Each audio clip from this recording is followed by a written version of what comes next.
ಶ್ರೀ ಮಹಾಗಣಪತಯೇ ನಮಃ. ಶ್ರೀ ಗುರುಭ್ಯೋ ನಮಃ.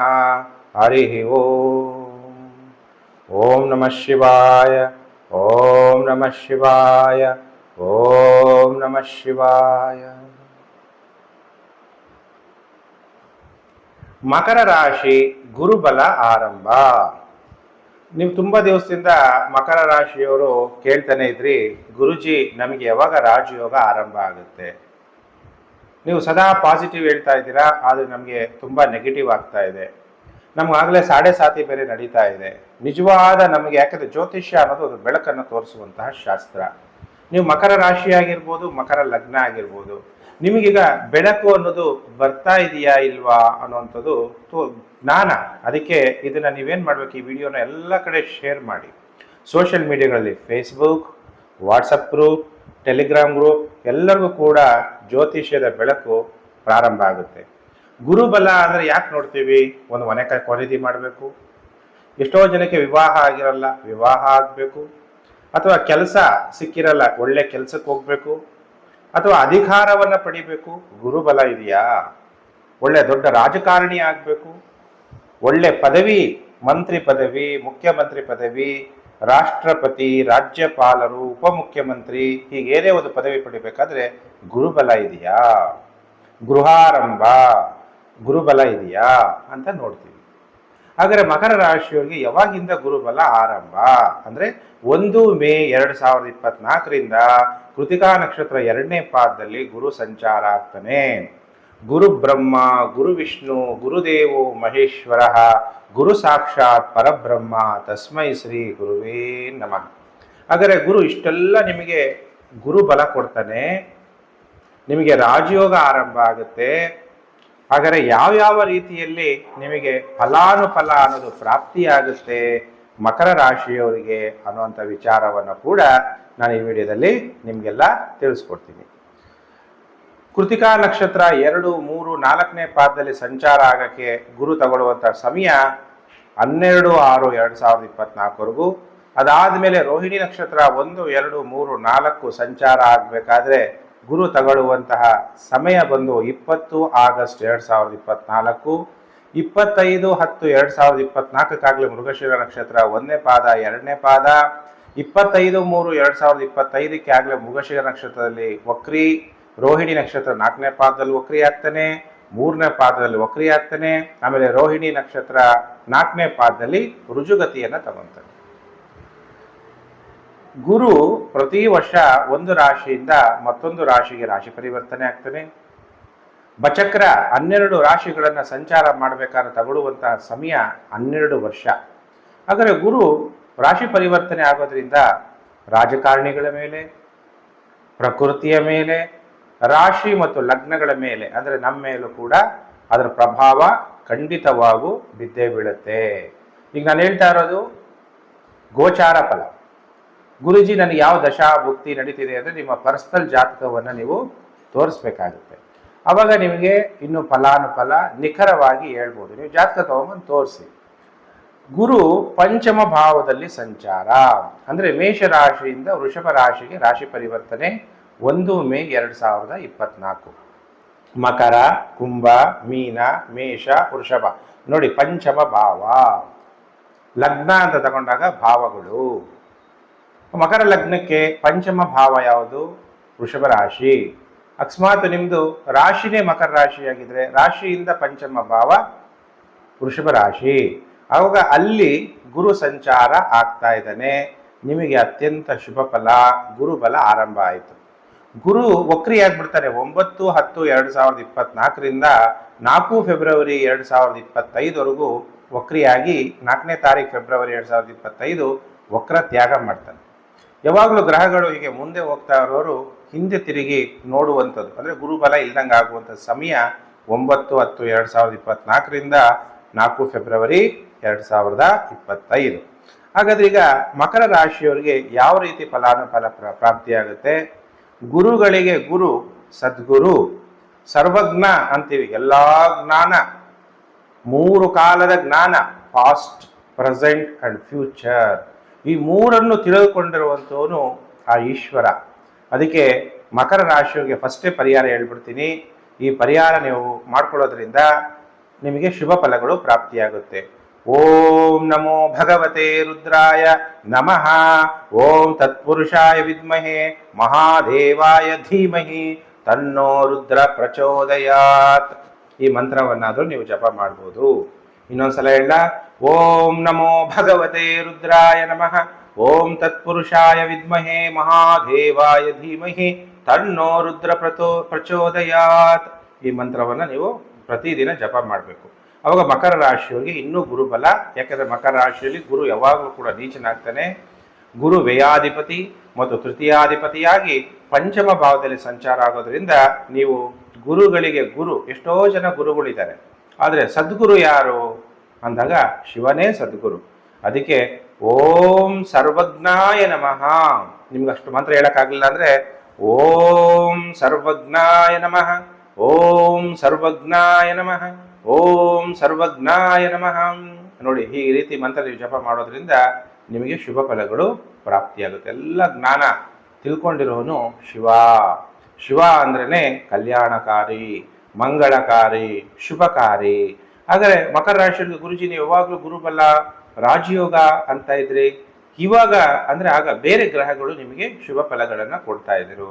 ಈಗ ಡೈರೆಕ್ಟ್ ಆಗಿ ನವಗ್ರಹಗಳಲ್ಲೇ ಅತ್ಯಂತ ಶುಭ ಗ್ರಹನಾದ ಗುರುವಿನ ಪ್ರಭಾವ ನಿಮಗೆ ಪ್ರಾಪ್ತಿಯಾಗುತ್ತೆ. ಹಾಗಾದರೆ ಗುರು ಯಾವ ರೀತಿ ನಿಮಗೆ ಫಲವನ್ನ ಕೊಡ್ತಾನೆ ಅನ್ನುವಂತಹ ವಿಚಾರವನ್ನ ನಾನೀಗ ನಿಮಗೆ ತಿಳಿಸ್ತೀನಿ. ಗುರು ಗೌರವಂ, ಹಂಗಂದ್ರೆ ನಿಮಗೇನಾಗತ್ತೆ, ಗೌರವಗಳು ಹೆಚ್ಚಾಗುತ್ತೆ. ಗುರು ಅಂದ್ರೆ ಧನಂ. ಯಾರ ಜಾತಕದಲ್ಲಿ ಗುರು ಚೆನ್ನಾಗಿದ್ದಾನೆ ಅವರಿಗೆ ದುಡ್ಡಿಗೆ ಯಾವತ್ತೂ ಕೂಡ ತೊಂದರೆಗಳಾಗಲ್ಲ. ಯಾಕಂದ್ರೆ ಧನಂ ಮೂಲಂ ಇದಂ ಜಗತ್. ಈ ಜಗತ್ತಲ್ಲಿ ಪೂಜೆ ಮಾಡಬೇಕಾದ್ರೂ, ದೇವ್ರ ದರ್ಶನ ಮಾಡಬೇಕಾದ್ರೂ, ನಾನು ನಿಮಗೆ ಈ ವಿಡಿಯೋ ಮಾಡಬೇಕಾದ್ರೂ, ನೀವು ಅಲ್ಲಿಂದ ನೋಡಬೇಕಾದ್ರೂ ಎಲ್ಲದಕ್ಕೂ ಹಣನೇ ಮುಖ್ಯ. ಹಾಗೆ ಗುರು ನಿಮಗೆ ಧನವನ್ನು ಕೊಡ್ತಾನೆ, ಉನ್ನತ ಸ್ಥಾನವನ್ನು ಪಡಿತೀರಿ, ಅನೇಕ ಜನ ಸಹೋದ್ಯೋಗಿಗಳನ್ನು ಪಡಿತೀರಿ. ವಿವಾಹಕ್ಕೆ ಕಾರಕ ಗ್ರಹ ನಾನು ಹೇಳಿದೆ ಗುರು. ಹಾಗಾದ್ರೆ ಯಾರಿಗೆ ವಿವಾಹ ಆಗಿಲ್ಲ ಅಂಥವ್ರಿಗೆ ಶೀಘ್ರ ವಿವಾಹ, ಗೊತ್ತೇ ಆಗಲ್ಲ, ಸಡನ್ನಾಗಿ ವಿವಾಹ ಸೆಟ್ ಆಗಿಬಿಡುತ್ತೆ, ವಿವಾಹನೂ ಆಗೋಗ್ಬಿಡುತ್ತೆ. ಗುರುಬಲ ಇರೋವ್ರಿಗೂ ಚೆನ್ನಾಗಿರ್ತೀರಾ. ಕೆಲವರು ಜಾತಕ ಚೆನ್ನಾಗಿದ್ರೆ ಚೆನ್ನಾಗಿ ಸಂಸಾರ ಜೀವನ ನಡೀತಾ ಹೋಗುತ್ತೆ. ಗುರುಜಿ ನೀವು ಹೇಳಿದ್ರಿ ಗುರುಬಲ ಅಂತಿತ್ತು, ನಾನು ಮದುವೆನೂ ಆಗ್ಬಿಟ್ಟೆ, ಈಗ ನಮ್ಮ ಸಂಸಾರ ಜೀವನ ಚೆನ್ನಾಗಿಲ್ಲ, ನಾನು ಬರೀ ಸಾಲಾವಳಿ ನೋಡಿಸ್ದೆ. ಸಾಲಾವಳಿ ಒಂದೇ ಅಲ್ಲ, ಇಬ್ಬರ ಜಾತಕವನ್ನು, ಸಾಲಾವಳಿಯ ಜೊತೆಗೆ ಇಬ್ಬರ ಜಾತಕವನ್ನು ನನಗೆ ತೋರಿಸ್ಬೇಕು. ಯಾಕೆಂದರೆ ನಿಮಗೆ ಸಿಗುವಂತಹ ವಧು ನಿಮಗೆ ಹೊಂದ್ಕೊಂಡು ಹೋಗ್ತಾಳ ಅಥವಾ ನಿಮ್ಮ ತಂದೆ ತಾಯಿಗೆ ಹೊಂದ್ಕೊಂಡು ಹೋಗ್ತಾರಾ ಇಲ್ವಾ ನೋಡಬೇಕು. ನಿಮಗೆ ಸಿಗುವಂಥ ವರನಿಗೆ ಆಯುಷ್ ಇದೆಯಾ, ಗಂಡಾಂತರ ಇದೆಯಾ, ಅಥವಾ ನಿಮಗೆ ಮರುವಿವಾಹ ಯೋಗ ಇದೆಯಾ, ಅವನು ಯಾರೋ ಮದುವೆ ಆಗ್ತೀರಿ ಮಗು ಆಗುತ್ತಾ ಆಗಲ್ವಾ, ಮತ್ತೆ ಮರುವಿವಾಹ ಆಗುವಂಥ ಯೋಗ ಇದೆಯಾ, ಅದನ್ನ ಏನು ಮಾಡಬೇಕು ಪರಿಹಾರ, ಇದಕ್ಕೆ ಇಬ್ಬರ ಜಾತಕವನ್ನು ನೀವು ತೋರಿಸಿದಾಗ ಸೂಕ್ತ ಪರಿಹಾರವನ್ನ ಮಾಡ್ಬೋದು. ಲಕ್ಷಾಂತರ ರೂಪಾಯಿ ದುಡ್ಡು ಖರ್ಚು ಮಾಡಿ ವಿವಾಹ ಆಗಿ ವಿವಾಹ ಜೀವನ ಚೆನ್ನಾಗಿಲ್ಲ ಅಂದ್ರೆ ಏನು ಪ್ರಯೋಜನ? ಅದಕ್ಕೆ ಒಳ್ಳೆ ಯೋಗ ಅನ್ನೋದು ಗುರುಬಲ ಆರಂಭ ಆಗಿದೆ. ಪಂಚಮ ಭಾವ ಅಂದರೆ ನಿಮ್ಮ ಪೂರ್ವ ಪುಣ್ಯ ಸ್ಥಾನ ಅದು ಆಕ್ಟಿವೇಟ್ ಆಗ್ತಾ ಇದೆ. ನೀವು ಹಿಂದಿನ ಜನ್ಮದಲ್ಲಿ ಮಾಡಿರುವಂಥ ಅಕ್ಯುಮುಲೇಟೆಡ್ ಕರ್ಮ ಅಂತೀವಿ ಇಂಗ್ಲೀಷಲ್ಲಿ, ಅಂದರೆ ನೀವು ಮಾಡಿರುವಂತಹ ಪುಣ್ಯ ಓಪನ್ ಆಗುತ್ತೆ ಗುರು ಪಂಚಮ ಭಾವಕ್ಕೆ ಹೋದಾಗ. ಈ ಟೈಮಲ್ಲಿ ಪರಿಹಾರ ಮಾಡಿಕೊಂಡ್ರು ಕೂಡ ನಿಮಗೆ ಉತ್ತಮವಾದ ಫಲ ಸಿಗುತ್ತೆ. ಧನವನ್ನ ಸಂಗ್ರಹಣೆ ಮಾಡ್ತೀರಿ, ಕೂಡಾಕ್ತೀರಿ. ವಿದ್ಯೆಯಲ್ಲಿ ಯಾರು ಹೈಯರ್ ಎಜುಕೇಶನ್ ಮಾಡ್ತಾ ಇದ್ದೀರಾ, ಒಳ್ಳೆ ಉನ್ನತ ವಿದ್ಯಾವಂತರಾಗ್ತೀರಿ. ನೀವು ಉತ್ತಮ ಸಂಸ್ಕಾರವಂತರಾಗಕ್ಕೆ ಒಳ್ಳೆ ಟೈಮ್ ಇದು. ನಿಮಗೆ ಗೌರವಗಳು ಕೂಡ ಅಭಿವೃದ್ಧಿ ಆಗುತ್ತೆ. ಈ ವರ್ಷದಲ್ಲಿ ಏನಾದರೂ ನಿಮಗೆ ಮಗು ಆದರೆ ಪುತ್ರ ಸಂತಾನ ಆಗುವ ಯೋಗ ಇದೆ. ಇದು ಒಂದೇ ಜಾತಕದಿಂದ ನೋಡಬಾರ್ದು, ಪತಿ ಪತ್ನಿ ಇಬ್ಬರ ಜಾತಕವನ್ನು ನೀವು ತೋರಿಸ್ಬೇಕಾಗತ್ತೆ. ಸಂತಾನ ಯೋಗ ಅನ್ನೋದು ಉಂಟಾಗುತ್ತೆ. ಪ್ರಮೋಷನ್ ಸಿಗೋದು, ಬಡ್ತಿ ಪ್ರಮೋಷನ್ ಆಗುತ್ತೆ. ಇನ್ನು ವ್ಯಾಪಾರಸ್ಥರು ಕೇಳ್ತೀರಾ ಗುರುಜಿ ನಮಗೇನಾಗುತ್ತೆ, ವ್ಯಾಪಾರದಲ್ಲಿ ನಿಮಗೆ ಅಭಿವೃದ್ಧಿ ಆಗುತ್ತೆ. ಕೆಲವರೆಲ್ಲ ಹಣ ಹೂಡಿಕೆ ಮಾಡಿರ್ತೀರಿ, ಇನ್ವೆಸ್ಟ್ಮೆಂಟ್, ಶೇರ್ ಮಾರ್ಕೆಟಲ್ಲಿ ಇನ್ವೆಸ್ಟ್ಮೆಂಟ್ ಮಾಡಿರ್ತೀರಿ, ಅದು ಎಲ್ಲ ಒಂದು ಕಡೆ ಹೂಡಿಕೆ ಮಾಡಿರ್ತೀರಿ, ಅವಾಗ ಆದಾಯ ಹೆಚ್ಚಾಗಿ ಗಳಿಸ್ತೀರಿ. ಕೆಲವರು ಇಂಟ್ರಾಡೇ, ಅದೇದು ಆಪ್ಷನ್ ಆ್ಯಂಡ್ ಟ್ರೇಡಿಂಗ್ ಆ ಥರದ್ದೆಲ್ಲ ಮಾಡಿದ್ರೆ ಅದು ನಿಮಗೆ ನಾಲೆಡ್ಜ್ ಇರಬೇಕು, ಇಲ್ಲ ಅಂದರೆ ಕಷ್ಟ ಆಗ್ಬೋದು. ನಿಮ್ಮ ಪರ್ಸನಲ್ ಜಾತಕವನ್ನು ತೋರಿಸಿ. ಘನ ವ್ಯಕ್ತಿಗಳ ಜೊತೆ ಸೇರುವುದು, ಉನ್ನತಾಧಿಕಾರವನ್ನು ಪಡೆಯುವುದು, ಎಲ್ಲ ಕಡೆಯಿಂದ ಧನಲಾಭವನ್ನು ಪಡಿತೀರಿ ಮಕರ ರಾಶಿ ಜಾತಕರು. ಉತ್ತರಾಷಾಢ ಶ್ರವಣ ಧನಿಷ್ಠ ನಕ್ಷತ್ರ ಆಗಿದ್ರೆ ನೀವೆಲ್ಲ ಮಕರ ರಾಶಿ ಜಾತಕರು. ದಕ್ಷತೆ ಮತ್ತು ಉತ್ತಮ ಕೆಲಸವನ್ನು ನೀವು ಮಾಡ್ತೀರಿ ಅಂತೇಳಿ ನೀವೇನು ಆಫೀಸರ್ಸ್ ಆಗಿದ್ರೆ ಹೆಸರನ್ನು ಹೊಗಳಿಕೆಯನ್ನು ಪಡಿತೀರಿ, ಶತ್ರುಗಳ ಮೇಲೆ ಜಯವನ್ನು ಸಾಧಿಸ್ತೀರಿ, ವೈಯಕ್ತಿಕವಾಗಿ ಸ್ವತಂತ್ರವಾಗಿ ನೀವು ಬೆಳಿತೀರಾ, ಹಿರಿಯರ ಒಲುಮೆ ನಿಮಗೆ ಪ್ರಾಪ್ತಿಯಾಗುತ್ತೆ, ಜಯ ಸಾಧಿಸ್ತೀರಿ. ನೋಡಿ, ಗುರು ಇಷ್ಟೆಲ್ಲ ನಿಮಗೆ ಶುಭ ಫಲಗಳನ್ನು ತಂದಿದ್ದಾನೆ. ಅದಕ್ಕೆ ನಿಮ್ಮ ದಶಾಭುಕ್ತಿನೂ ಕೂಡ ನೋಡಬೇಕು. ಗುರುವಿನ ದೃಷ್ಟಿ, ಗುರುವಿನ ಸ್ಥಾನ ಬಹಳ ಮುಖ್ಯ. ಗುರು ಈಗ ರಾಶಿ ಪರಿವರ್ತನೆ ಆಗ್ತಾ ಇರೋದ್ರಿಂದ ನಿಮಗೆ ಸ್ಥಾನ ಬಲ, ಪಂಚಮದಲ್ಲಿ ಗುರು ಇರೋದ್ರಿಂದ ಸ್ಥಾನ ಬಲವನ್ನು ಕೂಡ ನಿಮಗೆ ಕೊಡ್ತಾ ಇದ್ದಾನೆ. ಆಮೇಲೆ ಗುರುವಿನ ದೃಷ್ಟಿ ಶನಿ ದೃಷ್ಟಿಗಿಂತ ಒಳ್ಳೆಯದು, ಶನಿ ದೃಷ್ಟಿ ಇರಬಾರದು ಅಂತಾರೆ. ಹಾಗಾದರೆ ನಿಮಗೆ ಏನು ಫಲಾನುಫಲ ಪ್ರಾಪ್ತಿಯಾಗುತ್ತೆ ಗುರು ದೃಷ್ಟಿಯಿಂದ ಅನ್ನುವಂಥ ವಿಚಾರವನ್ನು ಕೂಡ ನಾನು ನಿಮಗೆ ತಿಳಿಸ್ತೀನಿ. ಈಗ ಮಕರ ರಾಶಿಯವರಿಗೆ ಗುರು ಭಾಗ್ಯಸ್ಥಾನವನ್ನು ನೋಡ್ತಾರೆ. ಭಾಗ್ಯಸ್ಥಾನದಲ್ಲಿ ಕೇತು ಇರೋದ್ರಿಂದ ತುಂಬ ಮೋಕ್ಷ ಚಿಂತನೆಗಳು, ಆಧ್ಯಾತ್ಮಿಕ ಚಿಂತನೆಗಳು ನಿಮಗೆ ನಡೆಯುತ್ತೆ. ತೀರ್ಥಕ್ಷೇತ್ರ ದರ್ಶನಗಳನ್ನು ನೀವು ಮಾಡ್ತೀರಿ. ಗುರುಜಿ ನಮಗೇನು ಆಗ್ತಿಲ್ಲ, ನಮಗೆ ಬರೀ ಕೆಟ್ಟದೇ ಆಗ್ತಾ ಇದೆ, ನಮಗೆ ಒಳ್ಳೆಯದೇ ಆಗ್ತಾ ಇಲ್ಲ ಅಂದರೆ ನಿಮ್ಮ ಪರ್ಸನಲ್ ಜಾತಕವನ್ನು ತೋರಿಸ್ಬೇಕು. ಗುರು ರಾಶಿ ಪರಿವರ್ತನೆ ಆಗ್ತಾನೆ, ಗುರು ಬಲ ಬರುತ್ತೆ, ಎಲ್ಲನೂ ಒಳ್ಳೆಯದೇ ಆಗ್ತಾ ಹೋಗುತ್ತೆ. ಕೆಲವರಿಗೆ ಅವರೆಲ್ಲ ಪರಿಹಾರಗಳನ್ನ ಮಾಡ್ಕೊಂಡಿರ್ತಾರೆ. ಪ್ರಾರಬ್ಧ ಕರ್ಮ ನೋಡಿ, ಪಂಚಮ ಭಾವ ಅಂದರೆ ಕರ್ಮಗಳು. ನಾನು ಹೇಳಿದೆ ಅಕ್ಯುಮ್ಯುಲೇಟೆಡ್ ಕರ್ಮ, ಪ್ರಾರಬ್ಧ ಕರ್ಮ, ಸಂಚಿತ ಕರ್ಮ, ಆಗಾಮಿ ಕರ್ಮ ಅಂತ ಜ್ಯೋತಿಷ್ಶಾಸ್ತ್ರದಲ್ಲಿ 3 ಥರ ನಮ್ಮ ಕರ್ಮಗಳನ್ನು ನಾವು ನೋಡಬೇಕು. ಅದನ್ನು ಪರಿಹಾರ ಮಾಡ್ಕೊಂಡ್ಬಿಟ್ರೆ ನಿಮಗೀಗ ಒಳ್ಳೆ ಪರಿಹಾರ ಮಾಡ್ಕೊಳ್ಳೋಕ್ಕೂ ಒಳ್ಳೆ ಟೈಮು. ಮಕರ ರಾಶಿಯವರಿಗೆ ಶುಭ ಫಲಗಳು ಪ್ರಾಪ್ತಿಯಾಗುತ್ತೆ. ನಿಮ್ಮ ಮೈಂಡಲ್ಲಿ ನನಗೆ ಯಾವಾಗಲೂ ಕೆಟ್ಟದಾಗುತ್ತೆ ಅಂತ ಯೋಚನೆ ಮಾಡಬಾರ್ದು. ಅದಕ್ಕೆ ಇಂಗ್ಲೀಷಲ್ಲಿ ಪ್ರಾವರ್ಬ್ ಇದೆ, none can destroy iron but its own rust can likewise none can destroy a person but its own mindset can ಅಂತ ಹೇಳ್ತಾರೆ. ಅಂದರೆ ಯಾರೂ ಕೂಡ ಕಬ್ಬಿಣವನ್ನು ನಾಶ ಮಾಡೋಕ್ಕಾಗಲ್ಲ. ಕಬ್ಬಿಣವನ್ನು ನಾಶ ಆಗಬೇಕಾದ್ರೆ ಅದರ ಸ್ವಂತ ರಷ್ಟು ತುಕ್ಕಿನಿಂದ ಕಬ್ಬಿಣ ನಾಶ ಆಗುತ್ತೆ. ಮನುಷ್ಯನೂ ಕೂಡ ಯಾರು ಕೂಡ ನಾಶ ಮಾಡೋಕ್ಕಾಗಲ್ಲ. ಆದರೆ ನೀವು ಥಿಂಕ್ ಮಾಡೋದು, ನನಗೆ ಒಳ್ಳೇದಾಗಲ್ಲ, ನಂದು ಇಷ್ಟೇ ಜೀವನ, ನೀವೇನು ಯೋಚನೆ ಮಾಡ್ತೀರಾ ಅದರಿಂದ ನಿಮಗೆ ನೀವೇ ನಾಶ ಆಗ್ತೀರಾ ಅನ್ನುವಂತಹ ಪ್ರಾವರ್ಬ್. ನಾನು ನಿಮ್ಗೆ ಯಾಕೆ ಹೇಳ್ತಾ ಇದ್ದೀನಿ, ಥಿಂಕ್ ಪಾಸಿಟಿವ್. 7.5 ನಡೀತಾ ಇದೆ, ಶನಿ ಮಹಾತ್ಮ 2ನೇ ಮನೇಲಿದ್ದಾನೆ. 7.5 ಇದ್ರೂ ಕೂಡ ನೋಡಿ ಗುರುಬಲ ನಿಮಗೆ ಶುಭ ಫಲ ಕೊಡ್ತಾ ಇದ್ದಾರೆ. ರಾಹು 3ನೇ ಮನೇಲಿದ್ದು ರಾಹುವಿನ ಬಲ ನಿಮಗೆ ಪ್ರಾಪ್ತಿ ಆಗ್ತಾ ಇದೆ ಅಲ್ವಾ. ಹಾಗಾದ್ರೆ ಈ ದುಃಖ ಅನ್ನೋದು ಇರಲ್ಲ ಅಂತಲ್ಲ, ಇದಿದ್ರೂ ಕೂಡ ಗುರುಬಲ ಇರೋದ್ರಿಂದ ನಿಮಗೆ ಶುಭ ಫಲಗಳು, ರಾಜಯೋಗ ಪ್ರಾಪ್ತಿ. ಹಾಗಾದ್ರೆ ಗುರುವಿನ ದೃಷ್ಟಿ ಭಾಗ್ಯಸ್ಥಾನವನ್ನ ಗುರು ನೋಡ್ತಾ ಇರೋದ್ರಿಂದ ತಂದೆಗೆ ಉತ್ತಮವಾದ ಕಾಲ.